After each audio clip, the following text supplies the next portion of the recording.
Hello, everyone. Thank you so much for checking out this video here on Show Style and Spirit.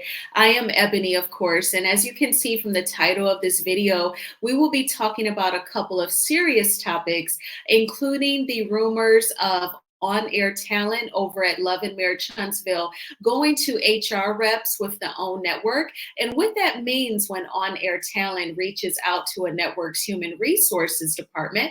And also, we will be talking about Harvey Weinstein, the film mogul, his RAPE conviction overturned, and what that means for all of the women who have come forward. Now, of course, everything that I'm saying in this video is alleged and just my opinion. And the Copyright Act of 1976 says that my fair use commentary on this news report is allowed. Now, this news report, this visual that I'm giving you all, it will be coming from abcnews.com. And as you all know, Harvey Weinstein was convicted in February 2020 of RAPE. And now that it's being overturned because Judge Jenny Rivera, she found that there were errors done in the previous trial, including women being able to testify about their experience with Harvey Weinstein, and they were not officially a part of the case. And she found those errors to be egregious. So we're going to go ahead and play this news report, and then I will come back with some more commentary. I'm going to mute my mic so that there is no echo. Thank you.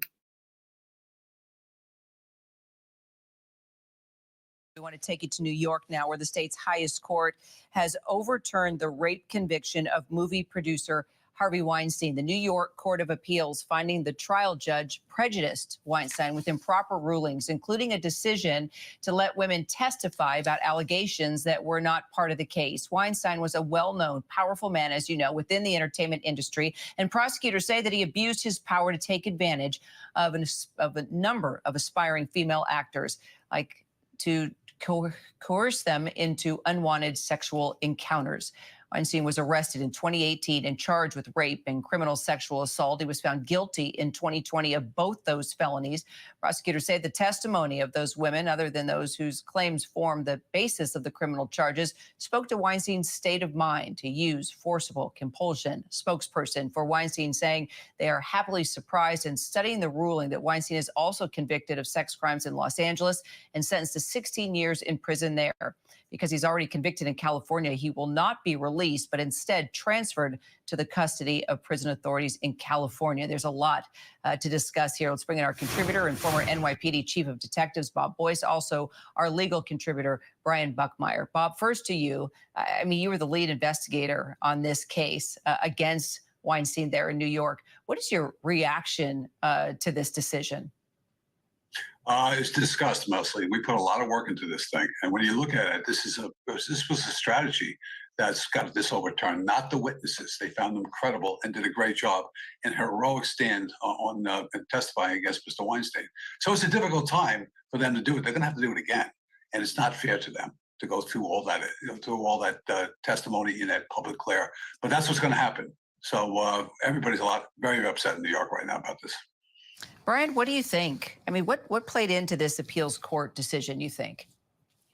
So looking at the decision and also being one of the attorneys who sat and watched this trial, it was the fact that too many what we call Molyneux witnesses or uncharged bad act witnesses, meaning that they were alleged victims in a case, but none of their testimony was attributed to a charge. They were able to testify at length, and the court saw that the judge in the trial made an erroneous decision allowing that. And the issue is that he might have been convicted because of the propensity information, not necessarily the allegations that came out. And so to Bob's point, yeah, the investigation was great. The witnesses were strong, but the strategy in which the prosecutors went about this, and also the fact that Weinstein might not have been able to testify because of the evidence against him, the court said that it has to be reversed. So, Bob, the Manhattan DA's office could decide to retry him. What's the likelihood that that could happen given today's decision by the appeals court? And do you think it's a good idea? Oh, Kira, I believe he has to. This was a foundational case to the Me Too movement, and it started everything. It's sort of the domino things of people in power abusing women. So I can't see how he doesn't do it. And I think he's already committed to it already. However, that's going to take a while. Bear in mind that Mr. Weinstein is wanted to do 16 years out in California, so he's not getting out of jail. But these things can't go. We can't let these things go past. He has to be retried.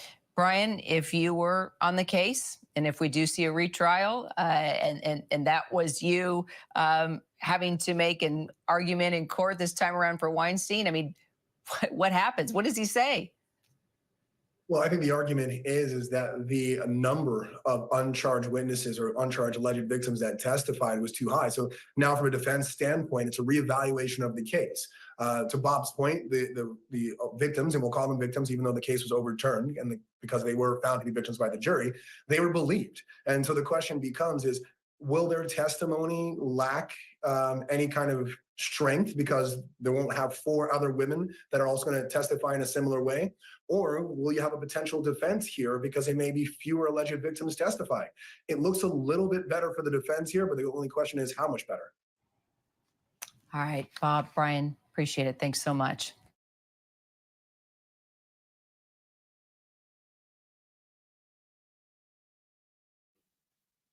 Okay, so you saw that news report. There are going to show audio of a woman saying, you know, you touched my breast, and it makes me quite uncomfortable, I'll be honest, just to know that someone is violated and someone else feels okay touching their body without their permission. I always feel uncomfortable when I hear about someone being the R word or harassed or fondled without their permission. They did not give consent. They did not want to do that. And I think that it's a good thing that I feel uncomfortable hearing it, because it means that I ain't down with that. And I know that it's wrong. So in this video, if I were to let it keep playing, it's a woman saying she's a foreigner. She has an accent. She goes, you touch my breast. And, you know, allegedly he says, you know, I'm sorry, I'm used to that. You know, just totally ridiculous. So this conviction in New York is what's been overturned. But like the reporter said, Weinstein has been convicted in other states, including California. So he won't be released. He won't be back out. He'll just go to California, where he's definitely convicted there. So as far as, you know, the judge of the former trial allowing women to testify that were not a part of the charges, I could definitely see that as being an error. Am I an attorney? No, but just focusing on what, you know, they're not a part of the case, so why allow them to testify? I could see that as being seen as an error, definitely. I wish that that was not the case. I wish everything was done by the book the first time, because now his victims who did come forward and what they said did result in charges, they're going to have to tell their story again, you know, and have that uncomfortable feeling come up within them again. But I just hope and pray that they are strong enough to do it again, that they give it another go. Do not get discouraged. Tell your story on the stand, and hopefully it will end up in another conviction. I just don't want this to be a trend where other R convictions get overturned. And I don't want it to spill over into the workplace, where some disgusting pigs think that they can touch someone's breast and get away with it because this guy, his conviction gets overturned. You know, simple-minded, stupid people, they think like that. So hopefully this will work out for the best for the victims, but definitely I wanted to bring you this story. So now let's go ahead and talk Love and Marriage Huntsville. I do want to show you all a website. I was taking a look at this last night. I was just curious about on-air talent when they go to a network's HR department, because, you know, there have been some rumors circulating in the most recent days that some people from Love and Marriage Huntsville may have gone to the HR department over at OWN. So I was definitely curious as to what that means. So this information is coming from hrmagazine.co.uk. And they are talking about reality TV duty of care rules. Lessons for HR. So they are talking about um, TV networks having to take on air talent's mental well being more seriously. And it is because of people unaliving themselves, who, including a Miss Sophie Graydon and Mike Thalassades, both former contestants on Love Island. Please forgive me for butchering Mike's last name, and rest in peace to these two people who are no longer with us. And the alleged the alleged unaliving of another reality TV star who was on a show called the Jeremy Kyle Show. That may be a show that airs in another country. I'm not familiar with the Jeremy Kyle Show.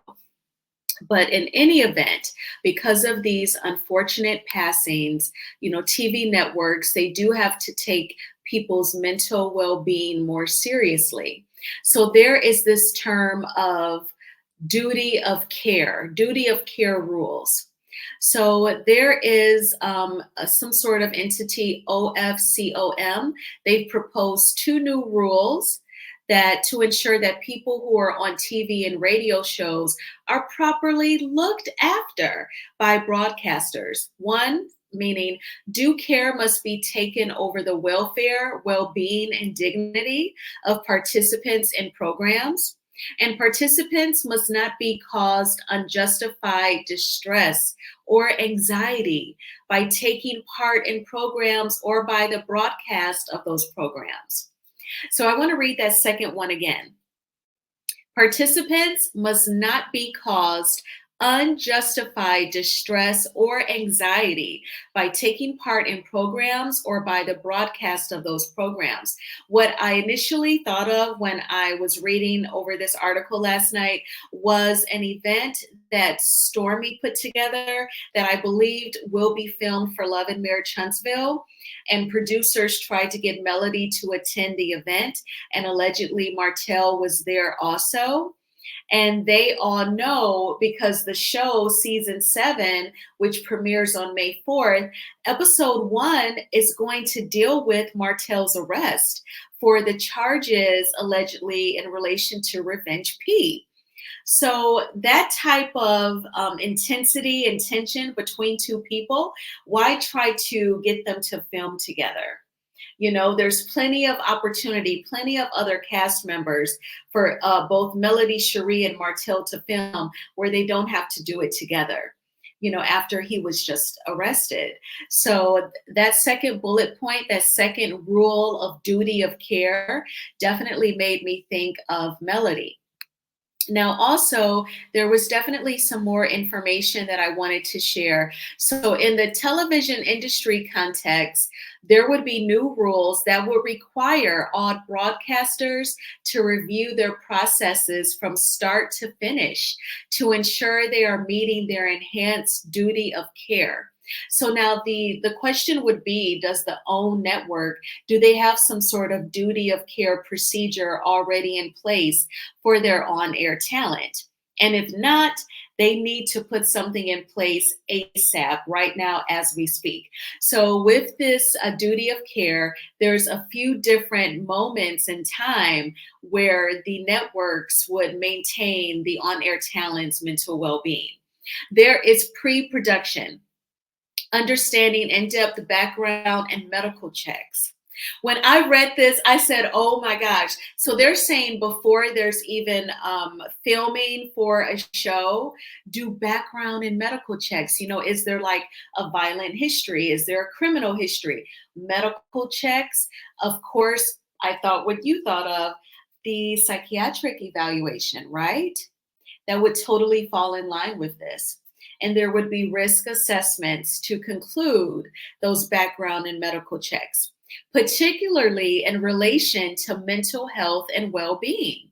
Experts such as psychologists can be engaged to advise on a person's suitability to deal with the media spotlight and potential abuse from the public, whether on social media or otherwise. I think that is fantastic and definitely needed.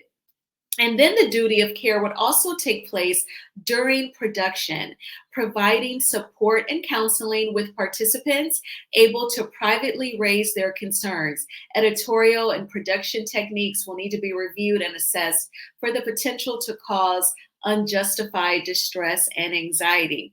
So while the cast is filming, there would be support and counseling. Now, we've heard of some reunion shows where there is a counselor on set in case someone is just so stressed out, they can go talk to someone. I assume that during the season 1 reunion for Love and Marriage DC, that there was no counselor on set when those men were attacking Winter, because she did not share that with Queen Sheba, saying that, and then once we got a break, I went and spoke to the counselor. She did not say that at all. But that would be something that the networks would have to have, some sort of support system for the on-air talent, so that if they are feeling stressed out, if they're feeling attacked or bullied, they can go talk to that person. Now, a network, they probably would not like the during production duty of care, because then that could be documented, right? If there's any sort of bullying or harassment going on, that would be documented through the counselor's notes, I would assume. But, if you're thinking about your talent's well-being, if you cared, you have that duty of care, then you would just go ahead and have that counselor on file. I know that if I owned a network, I would want to have the counselor on standby, because then I could prove that I did what was right by my on-air talent. So, I'm responsible, right? I did everything that I was supposed to do. That's how I look at it. But I don't own a network. That's just my thought process. Then the duty of care would also take place during post-production. That's after filming has wrapped for a season. Arguably, the time that participants need the most support is after the show has ended, with public interest and social media having the potential to greatly affect their lives and negatively impact their mental health. Now, when I think of post-production, I do think of Stormy. I know that a lot of you feel like, perhaps reality TV is not for Stormy, because sometimes it seems like she internalizes, some of the critiques of her physical features, her business. So I think that if she had a support system, if there were people to check in with her post-production, when everyone is discussing the show on social media and blogs, then she could have that person to listen to her, help her keep a perspective, and just move on from any people's critiques or mean comments. But I thought that this was so important. And this is from an HR magazine, their online publication over in the UK. So I'm very glad that I found this article, and I wanted to share it with you all. So let me know what you think in the comments. What do you think about Harvey Weinstein's conviction being overturned? Do you think that it is a huge step backwards for the Me Too movement? Do you see the women picking the Me Too movement back up in social media? I would say that it's probably a good idea for us to do that. Hashtag Me Too. And what do you think about the rumors that someone from Love and Marriage Huntsville has gone to HR? I think that it's definitely warranted. What do you think about this duty of care procedure or program that could be implemented with the networks? Do you think that it could be beneficial? I would imagine it would have to be some sort of almost like a law for networks to have to do that. So reality TV stars, do they have to go to Congress here in the States to get it established? I'm just really curious to kind of figure out what the next steps would be. But thank you so much for checking out this video. I really appreciate the support. Please hit the like button on this video, because it is a free way of supporting the channel. And if you have not already done so, please subscribe to Show Style and Spirit. I would definitely love to have you. We have reached the end of another work week. I am so thankful. Hallelujah. I'm definitely planning on seeing the movie Challengers with Zendaya. I believe that's going to be very good. I'm going to see it tonight. I'm going to make myself work out and then go to the movie. So that will be great. It is about, in case you don't know, Zendaya's character, she plays tennis and she has like a really promising future in the sport until she gets injured. And then she ends up being a coach for her husband, whom she married. Well, when her career in tennis seemed promising, she was dating like two guys who were both interested in her. She ends up marrying one, being his coach. And so I think we're going to see her being frustrated with her injury that now she coaches him, and I think she may still have feelings for the other guy. So I think it's going to be like a mixture of, it's drama, but it's going to deal with, I'm not satisfied with my life, and I might not be satisfied with my man either. So I'm going to check it out, and I'll definitely, talk about it in another video, what I thought about it. But I hope that you all have had a great week. Definitely do something nice for yourself this weekend, whether it's sleeping in or reading one of your favorite books, or go see a movie or go for a walk. You definitely deserve it. Or, do a little shopping. Don't do too much damage. But I will talk with you all soon. Bye.